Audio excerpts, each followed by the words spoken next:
Lucas 23, versículos 32, 33, depois 39 até o 43.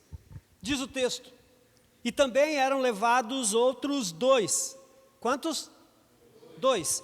Que eram malfeitores para serem executados com Jesus. Quando chegaram ao lugar chamado Calvário, ali o crucificaram, bem como aos malfeitores, um à sua direita, outro à sua esquerda. 39. Um dos malfeitores crucificados blasfemava contra Jesus, dizendo: você não é o Cristo? Salve a si mesmo e a nós também. Porém o outro malfeitor o repreendeu, dizendo: você nem ao menos teme a Deus, estando sob igual sentença? A nossa punição é justa, porque estamos recebendo o castigo que os nossos atos merecem. Mas este não fez nenhum mal. E acrescentou: Jesus, lembre-se de mim quando você vier no seu reino. Jesus lhe respondeu: em verdade lhe digo que hoje você estará comigo no paraíso. Pai, nós te louvamos pela tua palavra. Nós te engrandecemos, Pai. Nós te dizemos que a tua palavra é o alimento para a nossa vida, para a nossa alma. E que a tua palavra, Senhor, possa encontrar no nosso coração morada. Ó Deus, que a semente, a tua palavra como semente, possa encontrar corações férteis, terra produtiva, para que essas sementes possam produzir a 30, 60 e a 100 por um. Ó Deus, nós queremos que não só os nossos ouvidos ouçam, mas o nosso coração guarde, o nosso coração retenha. Teu Espírito Santo, como é o tema do nosso ano, ó Deus, que o Teu Espírito Santo faça habitar ricamente em nós a Tua palavra, porque é dela que precisamos, em o nome de Jesus, amém. Amém. Irmãos, preste atenção, na semana passada, nós iniciamos essa nossa série de mensagens, a nossa quaresma, os nossos 40 dias antes da Páscoa, o que antecedem a Páscoa. E na semana passada nós falamos sobre um tema, a primeira palavra, a primeira frase, ou sobre o que Jesus falou quando estava na cruz. E a sua primeira frase estava relacionado ao perdão. Ele disse: Pai, perdoa-lhes porque não sabem o que fazem. E eu falei a semana passada, e eu não vou repetir, obviamente, a mensagem está lá no YouTube, você pode ouvi-la, mas quando Jesus fala, perdoa-lhes porque não sabem o que fazem, Jesus não está se referindo única e exclusivamente às pessoas que estavam ali, aqueles que estavam zombando, os soldados romanos que o haviam crucificado, os políticos, os religiosos, a multidão, o povo que havia pedido pela sua crucificação. Nós entendemos que aquela palavra de perdão também estava sendo liberada sobre toda a humanidade. Preste atenção. Então, quando nós olhamos para o texto que nós acabamos de ler, essa segunda frase que Jesus vai dizer aqui, que nós acabamos de ler no versículo 43, ela é uma sequência, ela vem após aquela primeira frase que Jesus disse, ou aquela primeira frase que Jesus falou na cruz. Ele diz: Pai, perdoa-lhes porque não sabem o que fazem. Quando nós continuamos lendo o texto, ele está exatamente dentro desse contexto. Jesus está dizendo, está se referindo aos soldados, à multidão, às pessoas, mas também está se referindo a estes dois criminosos, a esses dois malfeitores que também estão crucificados ao seu lado, um à sua direita e o outro à sua esquerda. Então nós chegamos no versículo 43 que lemos. Jesus lhe respondeu, Jesus responde a um daqueles criminosos, a um daqueles malfeitores que também estava sendo crucificado. Jesus responde: em verdade lhe digo que hoje você estará comigo no paraíso. O nosso tema de hoje, se o nosso tema da semana passada era perdão, o nosso tema de hoje é salvação. Então, a semana passada, a cruz fala sobre perdão. Hoje, a cruz fala sobre salvação. E eu quero que você preste atenção. Não sei se você já viu, as pessoas contando o mesmo fato de modo diferente. Já viu as pessoas contando o mesmo fato de modo diferente? Por exemplo, acontece um acidente. Várias pessoas veem o acidente acontecer. Quando você vai conversar o que aconteceu, cada um às vezes diz uma coisa, né? Um fala das emoções que estão envolvidas naquele evento. Nossa, a pessoa ali está toda ferida lá dentro.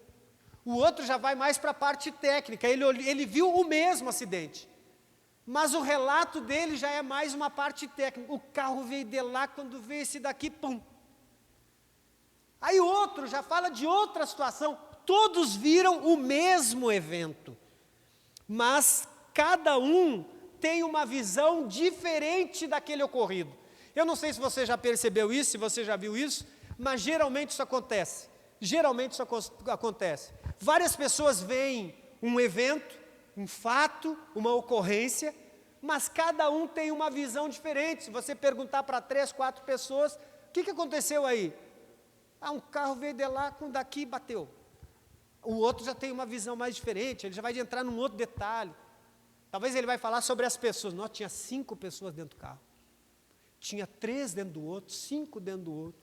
Por que isso acontece? Exatamente porque cada um tem uma visão diferente do que acaba de acontecer. Quando nós olhamos para a Bíblia Sagrada, por incrível que pareça, você olha para os 4 evangelhos, Mateus, Marcos, Lucas e João, é exatamente isso. Eu contei fiz essa pequena introdução para te dizer exatamente isso. Mateus, Marcos, Lucas e João, os 4 evangelhos que relatam a vida de Jesus aqui na terra, do nascimento até a sua ressurreição. Em alguns eventos, Mateus, Marcos, Lucas e João, em alguns eventos, Mateus, Marcos e Lucas, em alguns eventos, eles narram o mesmo episódio, mas com visões diferentes. E é exatamente isso que eu quero compartilhar com vocês hoje. E quando nós olhamos para esses textos, não é que a Bíblia está se contradizendo. Por que Lucas não falou o que Mateus falou? Porque são visões diferentes. Cada um quis trazer a sua interpretação ou a sua declaração do fato. Cada um quis dar uma ênfase em alguma coisa. E quando nós olhamos para esse texto, é exatamente o que acontece. O Evangelho de Lucas, ou o evangelista Lucas, ele é mais econômico nas suas palavras. Nesse episódio, por exemplo, com relação aos malfeitores crucificados na cruz ao lado de Jesus, ele simplesmente diz, já aparecem os 2 ali, né? O texto, ele vai dizer que 2 foram crucificados com Jesus, e daqui a pouco ele diz, um começa a zombar de Jesus, e o outro olha para ele e fala, para de zombar, rapaz, nós merecemos estar aqui, ele não merece. Olha que interessante isso aqui, olha que interessante. E como que nós chegamos a essa conclusão? Vamos olhar para Mateus 27. Mateus 27, pode deixar aqui na tela, para você ficar melhor aqui. Mateus 27, versículo 44. Olha o que Lucas não diz sobre esses 2 e Mateus nos diz. Mateus 27, 44. Os ladrões, quem? 1 ou 2? 1 ou 2, gente? São os que foram crucificados com Jesus. Mateus está falando de 1 ou de 2? Os ladrões que haviam sido crucificados com ele, também o insultavam. Olha o texto. Os ladrões estavam crucificados com Jesus. Mateus vai dizer, eles 2 estavam também crucificados com Jesus, e juntamente com a multidão o insultavam. Olha o que diz Marcos, o evangelista Marcos, falando também do mesmo texto, Marcos capítulo 15, versículo 32, Marcos 15, 32, que o Cristo, Rei de Israel, desça agora da cruz para que o vejamos e creiamos. os que foram crucificados com ele também o insultavam. Preste atenção. Mateus e Marcos vão dizer que os dois criminosos, os dois malfeitores, quando estavam também crucificados ao lado de Jesus, também o insultavam. Lucas não diz. Lucas não diz. Lucas só diz que 2 homens foram levados para serem crucificados com Jesus. E depois ele diz, um começa a insultar e o outro não. Mas Mateus e Marcos diz que os dois insultavam. E Lucas, que nós acabamos de ler, Lucas 23, 39, diz, um dos malfeitores crucificados blasfemava contra Jesus. Mais uma vez, não é uma contradição. Mais uma vez, os evangelistas estão narrando o episódio conforme eles viram ou ouviram. E aí é que faz sentido. Quando nós olhamos o Evangelho de Lucas, que nós acabamos de ler, é aí que nós encontramos sentido. Nós temos que perguntar aqui para o texto, e você precisa, quando lê a Bíblia, perguntar para o autor. Você precisa fazer pergunta para o autor. Então você pergunta para o autor, autor, Espírito Santo, me diga o seguinte, por que aqui este homem não está insultando Jesus, mas Mateus e Marcos diz que eles estavam insultando Jesus? O que mudou? O que aconteceu para que esse homem mudasse o seu comportamento? Olha o versículo 34, do mesmo Evangelho de Lucas, capítulo 23, olha o que diz o versículo 34. Jesus disse, Pai, perdoa-lhes, pois não sabem o que fazem. Você consegue entender? Preste atenção. Eu vou desenhar aqui. Preste atenção. Os dois estão crucificados ao lado de Jesus. Jesus está no centro, a cruz de Jesus está no centro. Os dois malfeitores, junto com toda a multidão, estão zombando de Jesus. Mateus diz que os dois zombavam de Jesus. De repente, o mestre, de repente Jesus abre a sua boca e diz, Pai, perdoa-lhes, porque não sabem o que fazem. E o ladrão, o malfeitor, ao seu lado, ouve aquilo. O que muda? O que aconteceu para que esse homem mudasse o seu comportamento? A palavra de perdão. A palavra de perdão. Quando ele ouviu aquela oração de Jesus, quando ele ouviu aquela palavra cheia de compaixão, quando ele ouviu aquele pedido que Jesus estava fazendo ao seu Pai, para que o seu Pai perdoasse todos aqueles que estavam zombando dele, o coração daquele homem foi transformado. Você não entendeu. Você não entendeu. Aquele homem está zombando de Jesus. Aquele homem está rindo. Aquele homem está também maltratando Jesus. Aquele homem também está ferindo Jesus. Mas quando, ao invés de ele ouvir de Jesus uma retaliação, quando ao invés de ele ouvir de Jesus uma palavra que promovesse no seu coração uma angústia maior, diante ou mediante aqueles insultos, ele ouve uma palavra de Jesus que o libera perdão. Não. E aí ele diz, o que eu estou fazendo? E aí ele pensa, eu estou zombando do homem, e o homem está me perdoando. Então a ficha daquele meliante, a ficha daquele malfeitor, a ficha daquele ladrão cai, e o seu coração começa a passar por uma transformação. Essa oração de Jesus, Pai, perdoa-lhes, porque não sabem o que fazem, foi tão poderosa, tão forte, que atingiu o centro da vida daquele homem, ao ponto de ele não suportar tamanho amor e cair rendido aos pés do Senhor da vida. Meu Deus do céu, me ajuda, igreja, por favor. Essa é uma boa nova. Essa é uma boa notícia. Receba essa palavra com o seu coração. Entenda isso. Entenda o que está acontecendo. O cara está condenado, indo para o inferno. Deixa eu te dizer, o destino de todos aqueles que não se aproximam de Jesus e que não reconhecem o seu perdão é o inferno. Talvez isso te faça acordar. Aquele homem está caminhando para o inferno. Aquele homem está caminhando para uma condenação eterna. E ele ouve a oração de Jesus. Aquela oração atinge o centro da sua vida, o centro da sua alma.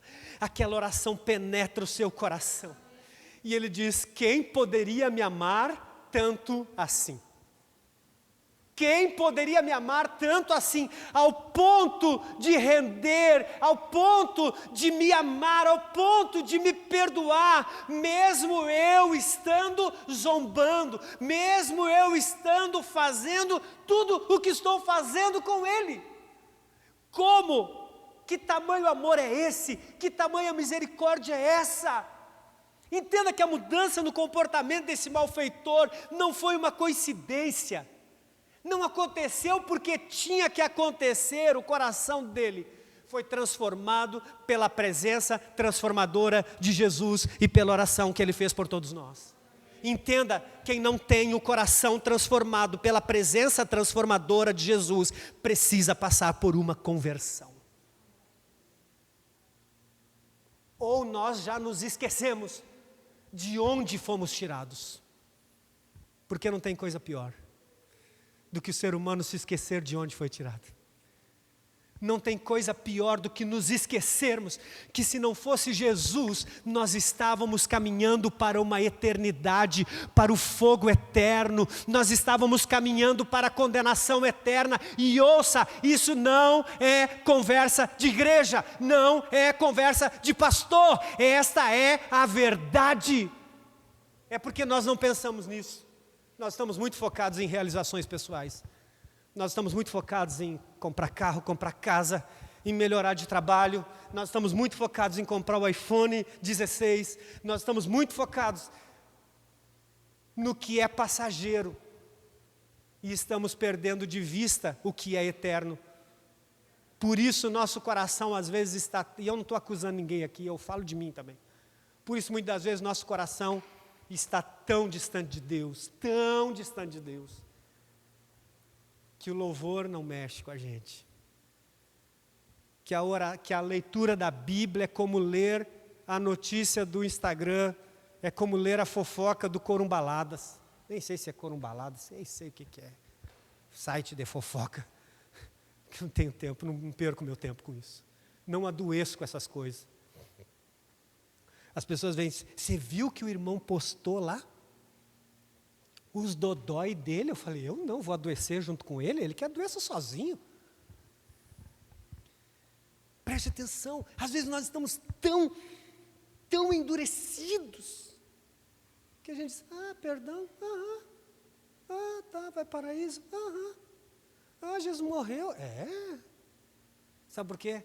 Nós precisamos nos lembrar quem nós éramos antes de Cristo. Nós não podemos nos esquecer de quem nós éramos. Não podemos nos esquecer que não foi por mérito nosso. Nossa, eu estou fazendo muito em vir aqui mexer no eu vou para o céu, porque olha, eu estou oferecendo meu serviço aqui, porque eu sou bom nisso aqui. Não tem nada que eu e você façamos que pague o sacrifício de Cristo Jesus na cruz do Calvário. O grande problema é que nós temos perdido de vista o que Jesus fez por nós. Quando aquele homem que estava zombando, ele estava rindo, zombando, brincando, E talvez você diga, mas eu não zombo de Jesus. Toda vez que a nossa vontade se confronta com a vontade de Deus e a nossa vontade prevalece, o que eu falei a semana passada? Sabe, nós precisamos, irmãos, quero voltar ao primeiro amor, não pode ser só uma canção. Precisa ser uma realidade na nossa vida. Nós precisamos todos os dias cair aos pés de Jesus e dizer, Senhor, se não for a Tua graça, se não for a Tua misericórdia me sustentar nesse dia, não vai dar certo. Nós nos tornamos independentes. A nossa caminhada cristã, a nossa vida, nós vamos nos tornando independentes. Olha, agora eu tenho um emprego. Olha, agora eu passei no concurso. Olha, agora eu estou rico. Olha, agora eu comprei um carro. E a gente vai deixando a misericórdia de Deus de lado. A gente canta sobre a graça, o favor imerecido de Deus. Mas é só uma melodia, é só uma inspiração, é só uma letra, é só uma canção. Porque muitas vezes no nosso dia a dia nós nos esquecemos de que só estamos vivos pela misericórdia e favor de Deus, e não estamos vivos para realizar os nossos sonhos, estamos vivos para ver os sonhos de Deus se realizarem através de nós. Nós precisamos reativar isso na nossa vida, nós precisamos reavivar isso no nosso coração, nós precisamos voltar a chorar pelos nossos pecados, e não simplesmente depois de pecarmos, fecharmos a página da internet como se nada tivesse acontecido. Nós precisamos botar a nossa boca no pó novamente. Nós precisamos voltar a chorar e a lamentar. Lamentar pelos nossos erros, pelas nossas escolhas, pelos pecados cometidos, pelo afastamento de Deus. Nós precisamos voltar a sentir saudade do Espírito Santo.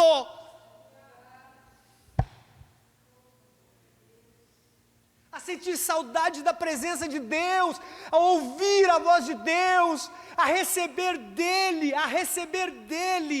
o alimento que nós precisamos, deixarmos de sermos dependentes de alguém e começarmos a ser dependentes totalmente do Espírito Santo. Senhor, se Tu não for comigo, não me tire deste lugar. Senhor, se o Senhor não for comigo, não me faça sair daqui. Para onde eu irei, Senhor, se só Tu tens a palavra da vida eterna? Nós estamos ouvindo sobre o sacrifício do homem que morreu na cruz, do homem que morreu para nos dar vida eterna, salvação. Estamos olhando para um crucificado, um condenado que estava um pé. Charles Spurgeon diz o seguinte: aquele criminoso tomou café com o diabo, almoçou com Jesus e jantou no paraíso. É só quando nós olhamos para essa perspectiva, é só quando nós pensamos, Senhor, se não for o Senhor. O salmista no seu Salmo 127, ele diz, se não for o Senhor, aonde estaríamos se não for o Senhor? Nós deixamos de reconhecer Deus, nós deixamos de reconhecer a Deus na nossa vida, nos tornamos independentes, nós deixamos de reconhecer a misericórdia de Deus, acordar de manhã e dizer, Senhor, obrigado pela noite de sono, pelo descanso, Senhor, obrigado, é mais um dia, essa vida pode ser difícil, essa vida pode ser complicada, essa vida pode ser cheia de desafios, mas obrigado, Senhor, porque se eu estou de pé, porque o Senhor tem me sustentado. Os crentes estão acostumados a correr para Jesus quando o cerco aperta, quando a dificuldade chega, quando a porta se fecha, os crentes correm para Jesus. Nós precisamos mudar isso. Nós precisamos olhar para Jesus como este homem. Quem é esse? Quem é esse? Eu estou morrendo, eu estou zombando, e o cara está dizendo, perdoe. Senhor, Pai, perdoa-lhes, porque não sabem o que fazem.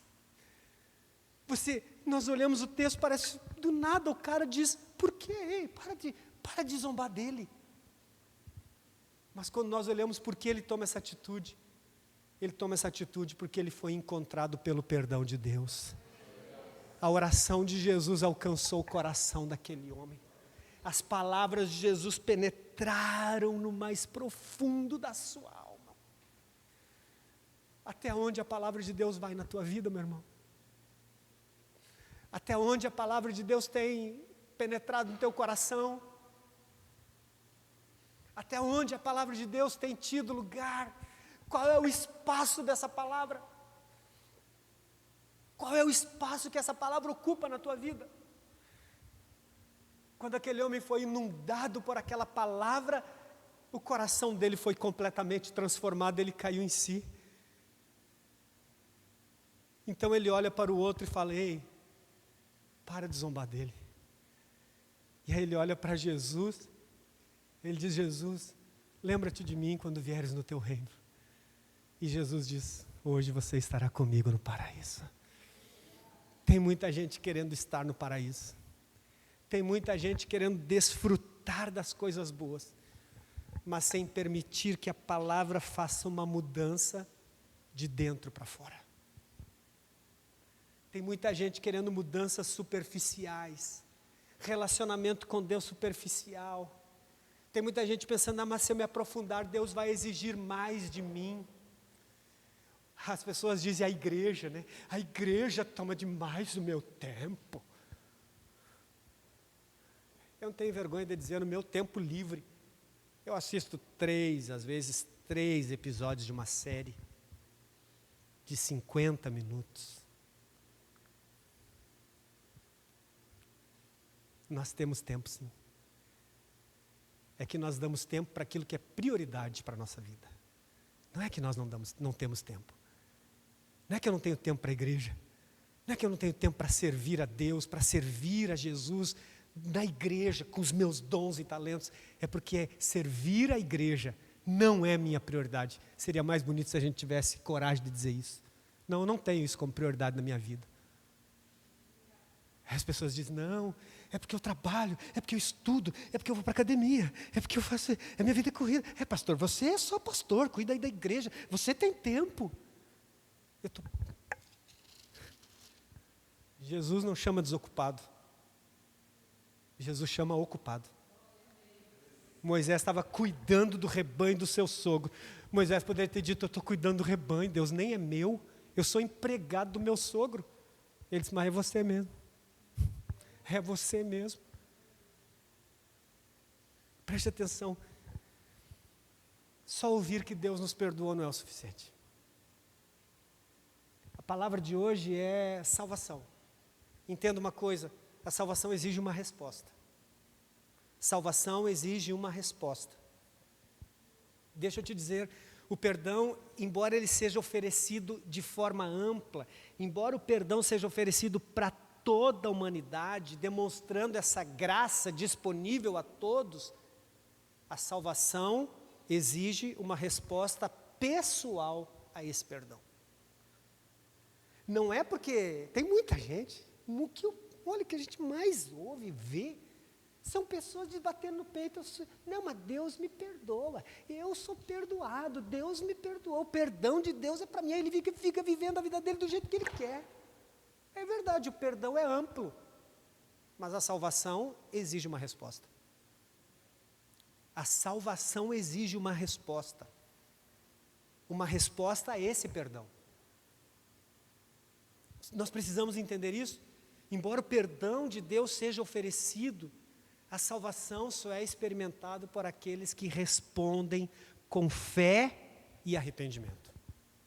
Com fé e arrependimento. Os 2 malfeitores são um exemplo do que eu estou falando. Enquanto um responde com fé, o outro responde com incredulidade.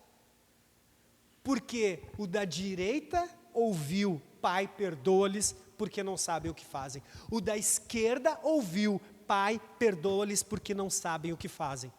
Um preferiu não dar ouvidos, o outro permitiu que aquela palavra entrasse no seu coração.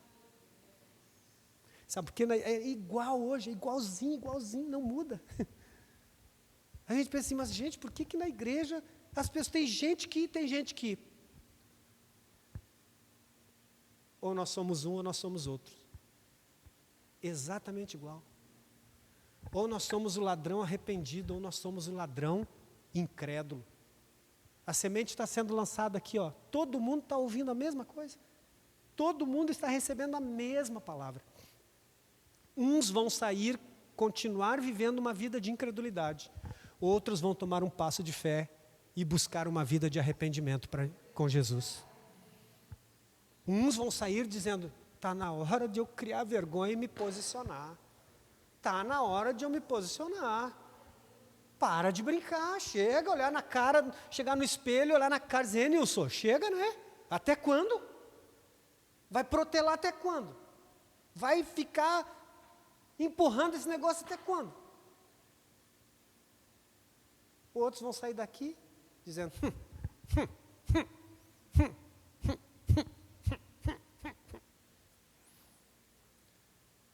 um saiu dali, não saíram da cruz, né? Fisicamente não saíram, ou fisicamente saíram, não saíram com vida, mas um saiu dali para desfrutar a resposta do seu arrependimento, e o outro saiu dali para desfrutar a resposta da sua incredulidade. Porque não é porque o perdão está liberado que a salvação é de todos.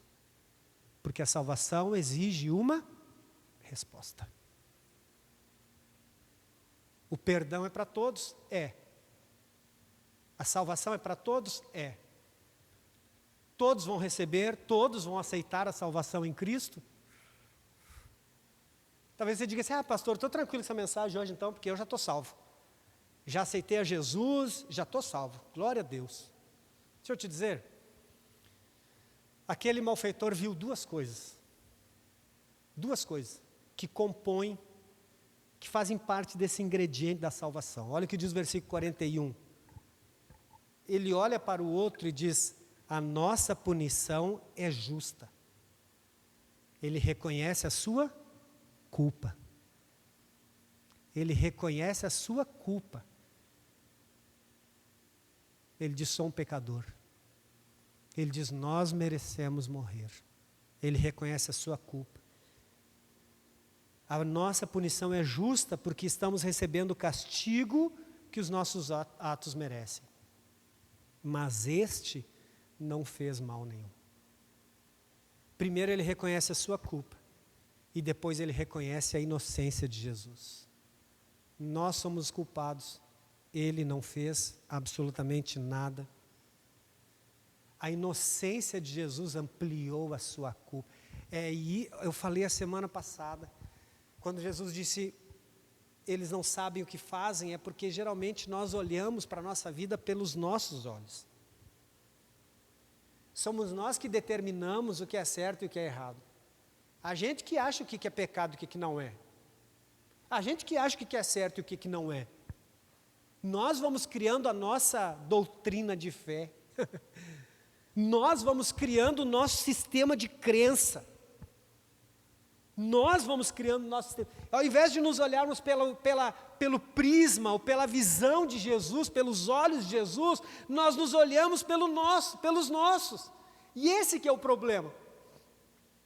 Olha que interessante, a inocência de Jesus ampliou a sua culpa. Preste atenção. Quem está na escuridão não consegue se ver. Coisa mais óbvia. Mas à medida que ele se aproxima da luz, suas imperfeições, sua sujeira, tudo vai ficando à mostra. E sabe por quê? Às vezes nós estamos na escuridão, nós estamos no escuro, nós não conseguimos ver a nossa vida, nós não conseguimos olhar, nós achamos que nós estamos certos, nós estamos corretos, nós estamos certos, é do nosso jeito, é assim mesmo. Nós achamos, não, isso aí não pode ser, isso aí é coisa do pastor, isso é coisa da igreja. E às vezes a gente não pensa isso, né? A gente não diz isso. Mas a nossa atitude é o que está dizendo, na verdade. Mas nós estamos na escuridão, e ao invés de caminharmos para a luz, ao invés de dizermos, quer saber de uma coisa? Vou me aproximar da luz, para ver se realmente eu estou errado ou estou certo. porque é na luz que você consegue ver. Ninguém faz a barba no escuro, ninguém vai lá no Davi, toda vez que eu vou cortar o cabelo no Davi, está claro lá na barbearia. Nunca consegui fazer o Davi cortar o meu cabelo no escuro total. Escuro total. Por quê? Porque é na luz que ele vai conseguir perceber, é na luz que você vê os detalhes. E às vezes nós estamos assim, ao invés de dizer, peraí, será que realmente eu não estou errado? Ao invés de nós dizermos, eu vou me aproximar da luz, eu vou me aproximar mais de Jesus, eu vou orar mais, eu vou buscar mais, para que a luz dele então ilumine as minhas decisões, ilumine a minha vida, para que a luz dele ilumine meu coração, para que a luz dele ilumine meus caminhos, para que a luz dele me mostre e me diga se realmente é o que estou fazendo correto ou não. Preste atenção. A inocência de Jesus ampliou a sua culpa. É quando eu olho para Jesus. É quando eu olho para Jesus que eu vejo se a vida que eu estou vivendo é aquela que agrada ou que desagrada a Deus. Volta lá. A cruz fala sobre salvação. Quais são os aspectos da salvação? Vai lá no versículo 43, Emily. Quais são os aspectos da salvação? O texto diz, em verdade lhe digo, que... Quando? Hoje. A primeira coisa que nós precisamos entender, a salvação é imediata. A salvação é hoje.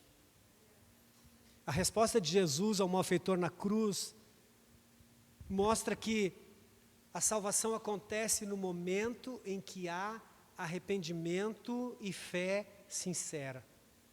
E nós podemos dizer que a salvação acontece de forma instantânea. Não há necessidade de um longo processo para ser aceito por Deus.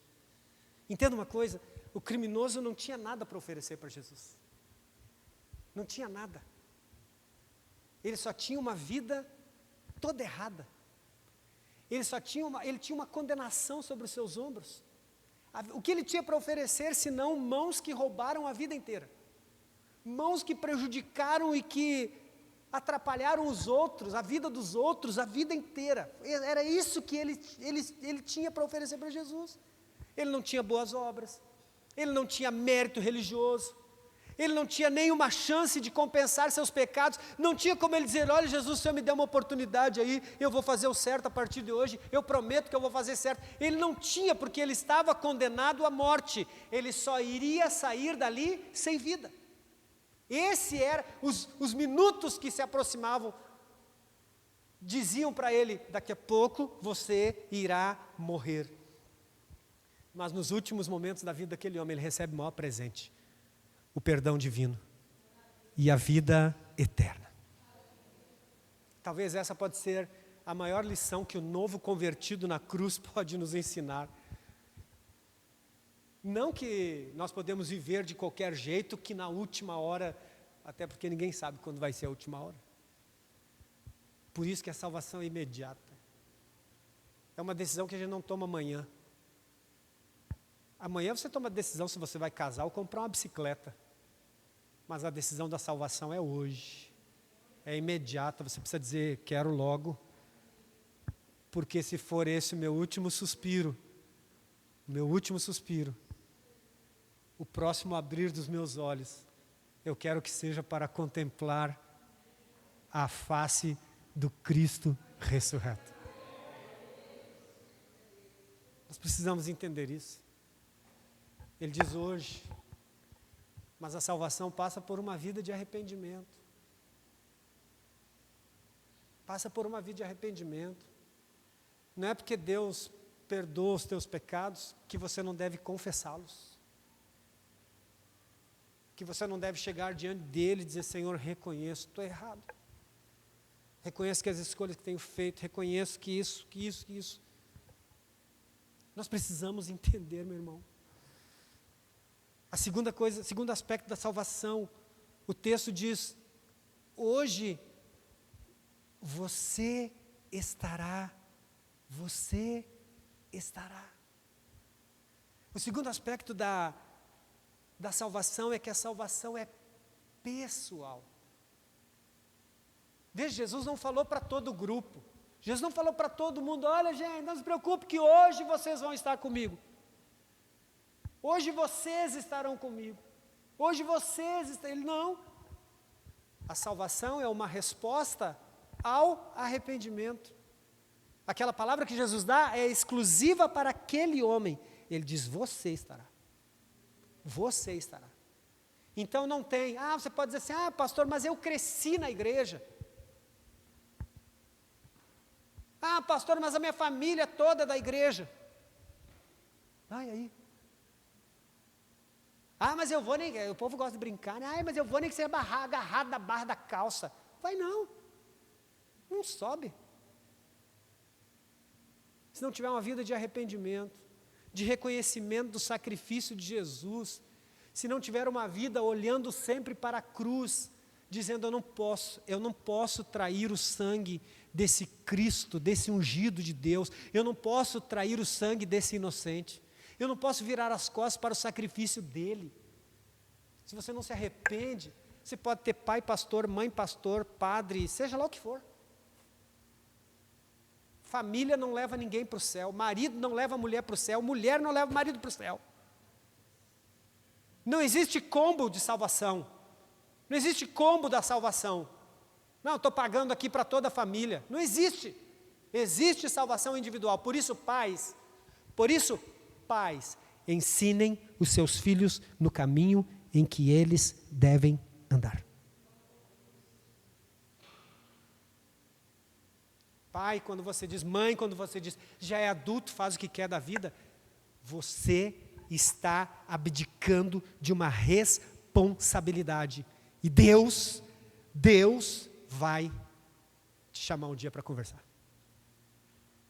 Pastor, mas eu não posso obrigar. Ninguém está falando de obrigação.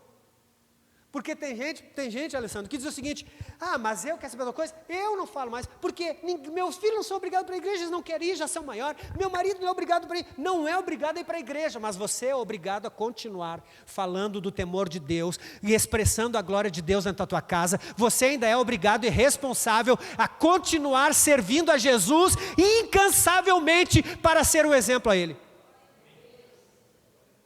Entenda isso. Existe uma grande diferença dele querer ou não. Existe uma grande diferença do teu marido querer se converter ou não. Porque a conversão de marido, pai, filho, Espírito Santo não, né? Pai, filho, filha, marido, mulher, não é responsabilidade nossa. Mas o nosso testemunho dentro de casa, o nosso testemunho a essas pessoas é responsabilidade nossa.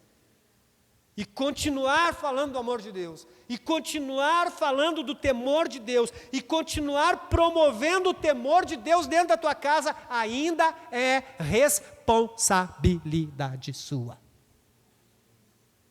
E às vezes nós confundimos as coisas. Nós achamos que porque não quer, mas ele não quer, eu chamo para ir para a igreja. Ninguém está falando de vir para a igreja, gente. Ninguém está falando de ir para a igreja. Pastor, não quer? Claro que eu quero que venha para a igreja. Mas nós usamos isso muitas vezes como subterfúgio. Querendo ou não, o temor de Deus tem que estar dentro da tua casa. Querendo teu marido ser crente ou não, você, mulher de Deus, precisa se levantar como luz dentro da tua casa.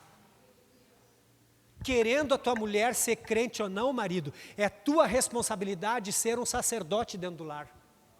Querendo os teus filhos ou não ser crente, é responsabilidade tua, pai e mãe, de fazer e transformar o teu lar num pedaço do céu, fazendo com que aquele lugar, a glória de Deus continue sendo o lugar da habitação dele.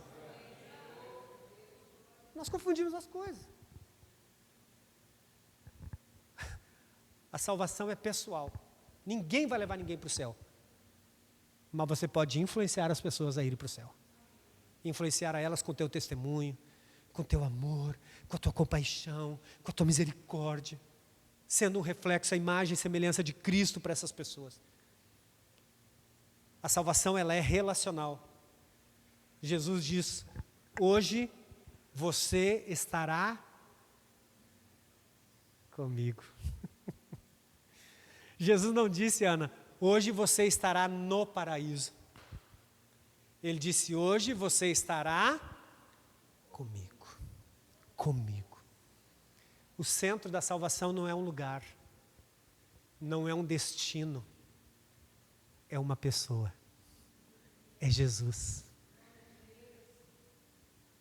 A gente pode dizer, ai, lá no céu não vai ter tristeza. Está vendo como que a gente é? Não, mas lá no Apocalipse, lá no céu nós vamos andar em ruas de ouro. Irmão, o que é o ouro? O que vai ser o ouro perto da presença de Jesus? Você acha que você vai ter tempo para ficar olhando o ouro? Ai, olha só o ouro. Ai, acho que eu vou levar uma pedrinha para mim. Você vai ser expulso do céu. Estou brincando, gente. Não, você acha que você vai chegar lá no céu e ficar assim, ai, que pedrinha de ouro. Ai, eu nunca tinha visto ouro. E Jesus do teu lado, assim. O rosto daquele que brilha mais do que o sol. Eu quero ir para lá, porque lá no céu não vai ter choro. Sabe por que não vai ter choro? Porque aquele que pode te dar alegria hoje, que quer te dar a alegria hoje em meio às tuas dores, vai estar lá. Você está esperando para viver a alegria lá. Enquanto que Neemias disse, a alegria do Senhor não é para a eternidade. A alegria do Senhor é para agora, é a nossa força. Por isso, irmãos, que o paraíso não é um lugar, o paraíso não é um destino. Por isso que o céu não é um destino, mas uma pessoa. O que nós vamos desfrutar com Cristo lá, Ele quer nos dar aqui. Sabe por quê? Porque é a presença de Deus que faz toda a diferença. É a presença de Jesus. Já falei, você vai andar no céu em rua de ouro, irmão. Você acha que você vai olhar para o ouro, você vai estar contemplando a beleza de Cristo. Você vai estar assim, onde está Jesus? Onde está Jesus? Eu quero ver Jesus. Onde está Jesus, Jesus? Ai, Jesus, onde está Jesus? Ai, Jesus, onde está Jesus? É assim que você vai estar lá. Ai, quando chegar lá, eu quero ver Abraão, eu quero ver Jesus, irmão. Eu quero sentar lá e ficar, deixa eu ficar aqui, Jesus. Deixa eu ficar aqui.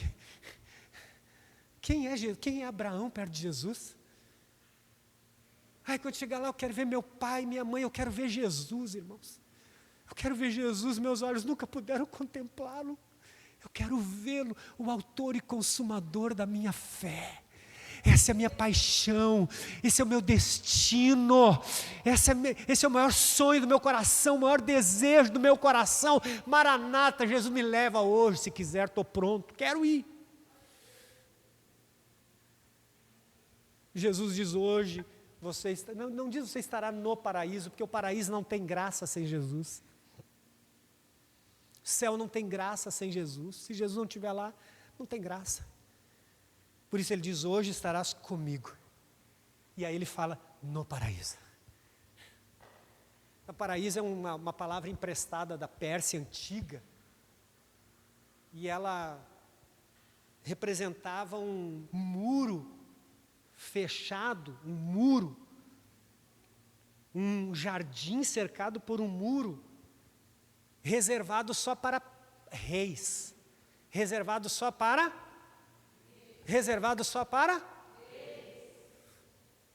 Você consegue entender? O paraíso é um lugar para aqueles que foram escolhidos para serem um reino de sacerdotes. O paraíso também não é para qualquer um.